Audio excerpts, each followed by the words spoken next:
What is going on, guys? Money Webby here, back again on Friday. A nice 10-game slate here tonight. I got it broken down for you with my money six of my favorite plays on the slate.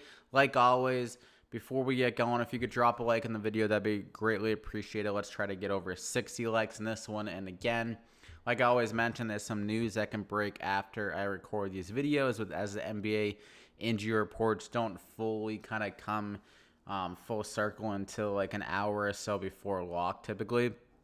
And I always tweet out my updated plays if anything that changes drastically or where I like someone over someone in my current plays. That was a big one last video as Trae Young was ruled out, so I had to pivot off him. We went with John Collins, who had a monster game.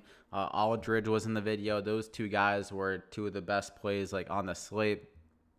Christian Wood, who had tweeted that about as a value play. He played pretty well for the Pistons as well. So it's definitely big to follow me there. So follow me on Twitter at MoneyWebby if you aren't already. But let's hop right into it. First guy up, I'm going to go with James Harden. He's been pretty quiet recently, but with that, his price tag has dropped a good amount. And this is a perfect spot for him, I think, against a Timberwolves team that doesn't play great defense. The Timberwolves have been playing pretty well recently. They're back to kind of full strength with Karl-Anthony Towns back. Culver's been playing decent. Napier's been playing pretty well. Wiggins been playing pretty well. So I think this game can stay competitive enough. Last time out, Harden was playing well, but it's just that it turned into a blowout, so he only had 31 minutes. But if this game does stay closer, he'll get closer to 30, high 30 minutes. And I think this is a potential spot where he can get back to his huge upside ways. We know that he has crazy upside. He can put up a huge triple-double any given night. So at 11,100, I think he's worth paying up for and hope he can give us that 60 to 70 point effort here tonight. So I'm going to go ahead and lock him in there as my first guy. Then I'm going to go with Kemba Walker. I'm going to put Harden actually at shooting guard. See if that kind of switches anything with just how it looks like on the build. But Kemba Walker at 7,500 could be another potential value. We have Jason Tatum already ruled out for tonight. Jaylen Brown said he's going to try to play. But it looks like, just based on everything that I've read, just the fact that he said like going to try to play, I could see his minutes being kind of limited a little bit. So I think Kemba Walker could be asked a little bit more here tonight to be that main scorer that he has the ability to be when guys are out, like we saw against Milwaukee when Jaylen Brown was out of that game. Kemba Walker really took over with 40 points and played some extra minutes because of that injury. And so with Tatum being out, Tatum was starting to step up really big with Jaylen Brown being out himself. So I think Kemba Walker can kind of take over in this game. Orlando has been a little bit weaker against point guards this season. So at 7,500, could be another potential value as Kemba Walker, another big upside player. When he gets hot from the field, he can put up monster numbers. Been quiet recently, but I think this is a good spot to get him at a value with Tatum being out and potentially Jaylen Brown being limited as well. So I'm going to go ahead and lock him in there as our second guy. I'm going to go with Dennis Schroeder. This guy's been balling out recently.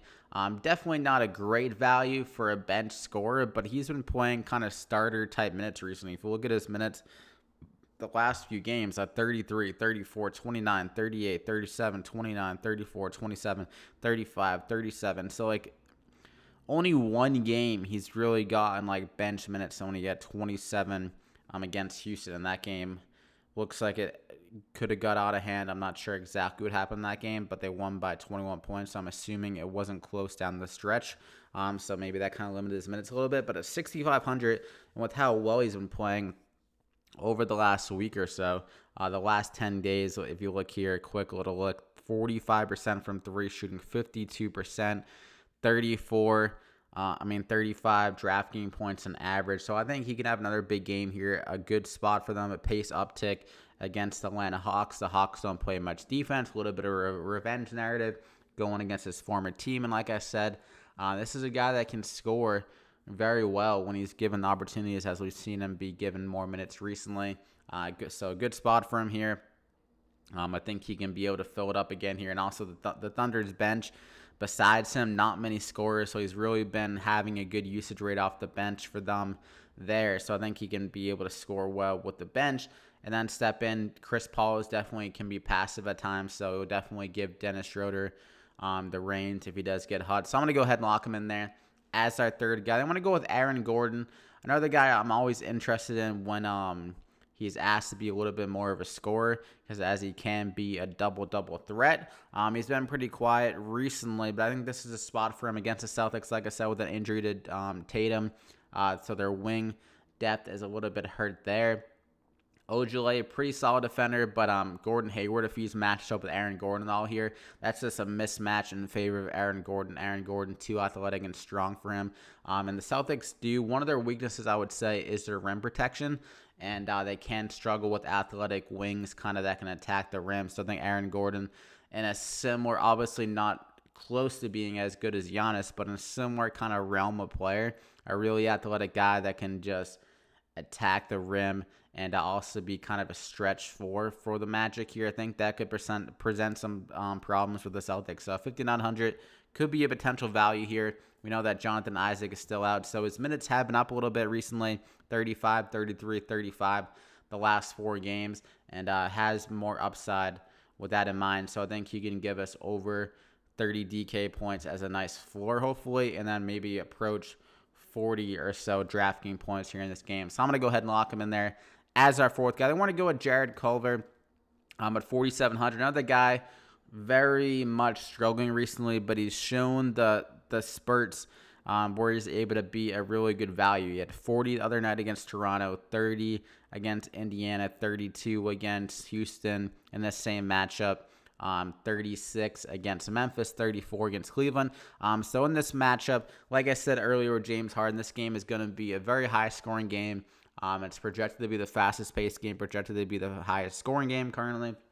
So at 4,700, you're getting a guy that could see around 35 minutes if he's playing well, and locked in on a Memphis team. I mean, a Minnesota team. Have I been saying? I feel like I've been saying Memphis actually by accident, but on a Minnesota team that is going to be able to see probably more points than they typically do on any given night. Houston, they play at a very fast pace. They really make games turn into shootouts. So I think Jared Culver could be a really good value here. His price is down a lot compared to what he was last week, and I think he can step up here in this matchup going against James Harden. Russell Westbrook can be a solid defender, so maybe he gives Napier some trouble, and also PJ Tucker, a solid defender on Covington. If that's how they match up there, those are two matchups that could lead the ball going into Jared Culver's hands a little bit more. And if Harden's getting it done on the offensive end, maybe he'll be sleeping a little bit in the defensive end. They give Jared Culver some extra scoring options. So I'm going to go ahead and lock him in there as our fifth guy. They want to go with Dedmon, played really well, stepping in with the injuries for the Kings. Rashawn Holmes and whatever his face is, Bagley, was out the last game, and they're going to be out again here tonight. So Dedmon, he had 31 minutes. I was a little bit surprised to see him get 31, but definitely a good sign going forward. A really good spot here against the Chicago team themselves. Started banged up with the big men, and their current depth aren't very good defensively. Cornette, not a great defender, so I think Dedmon can definitely get the better of him and maybe flirt with another double-double here. Again, he's been pretty damn active throughout his career. When he's been given opportunities, he's a good defensive glass rebounder. Can definitely fill it up in that category. And just if he can hit a few shots, be able to score over 10 points, I think he can give us value at 4,600. So definitely another solid potential value here at 4,600. So I'm going to go ahead and lock him in there as a final guy. So that's the money six. You got Kemba Walker, James Harden, Aaron Gordon, Dedmon, Schroeder, and Culver. Hope you enjoyed it. Go ahead and drop a like on the video before you head out. If you did, over 60 likes, thank you if we can hit that. Subscribe to the channel as well if you aren't, to continue to get these plays. Wish you guys good luck. Hope you guys make too much money where you don't know what to even do with it after. You're just like, all right, I guess I can just retire now. Hope you guys finish with that kind of money on tonight's slate. And like I always say, follow me on Twitter at MoneyWebby for any updates on the plays, as we know the NBA injury reports are absolutely atrocious, so we definitely could get some news as the day goes on. But good luck here tonight, and we'll see you back here again next time.